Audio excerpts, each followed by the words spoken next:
यह देश है वीर जवानों का, अलबेलों का, मस्तानों का। इस देश का यारो, इस देश का यारो क्या कहना, यह देश है दुनिया का कहना।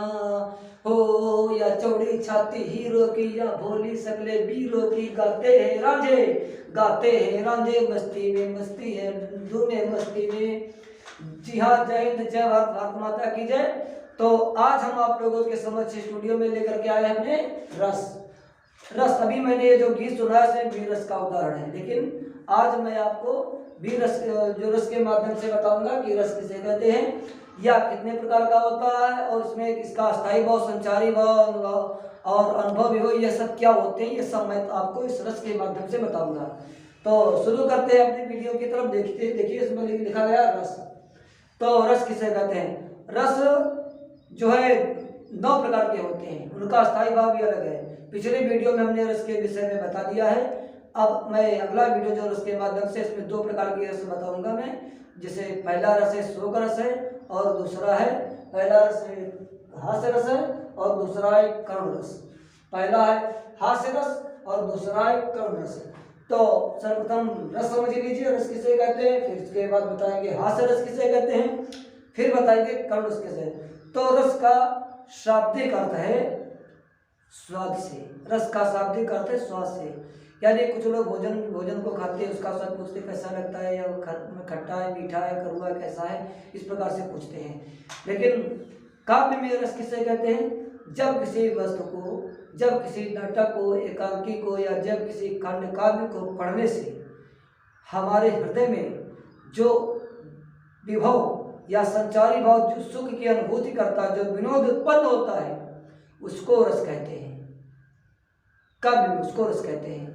रस का अस्थायी भाव जो होता है, वो रस 9 प्रकार के होते हैं। इसमें पहला रस है करुण रस, श्रृंगार रस, शोक रस, हास्य रस, वीर रस और शांत रस और रौद्र रस। इस प्रकार से कई प्रकार के रस जो ठीक 9 प्रकार के होते हैं, उनका स्थायी भाव भी अलग अलग होता है। लेकिन अब इस वीडियो में को 2 प्रकार के रसों के चर्चा करेंगे, जिसमें पहला है तुम्हारा हास्य रस।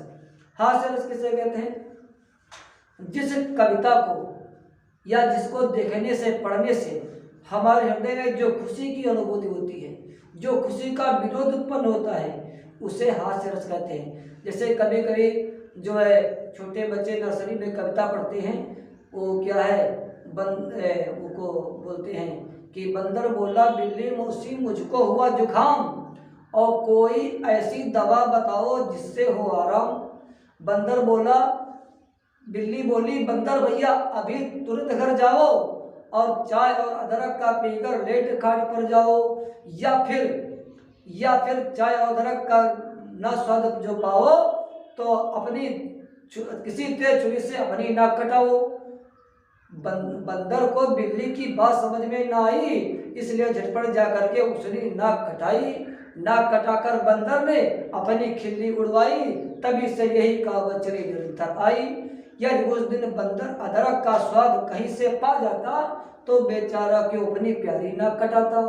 तो इसमें जो है पढ़ने से हमें अनुभूति यानी खुशी का अनुभव हुआ, इसलिए इसमें जो है हास्य रस है। आपके एग्जामिनर इस प्रकार से जो हास्य रस का उदाहरण आएगा एग्जाम में, तो इस प्रकार से आप किसी भी उदाहरण को लेकर के लिख सकते हैं। अन्य उदाहरण डम डम डम डम डमरू वाला डुडू करता है, या बंदरो बंदरिया लाया, इस प्रकार से आप लिख सकते हैं। ये भी हास्य रस का उदाहरण है, इसमें कोई बात नहीं, आप लिख सकते हैं। अगला रस है हमारा करुण रस। करुण रस का जो स्थायी भाव जो होता है वो है शोक। शोक माने होता दुख, जहाँ पर किसी प्रेमी प्रेमिका के बिछड़ने पर जो दुख की अनुभूति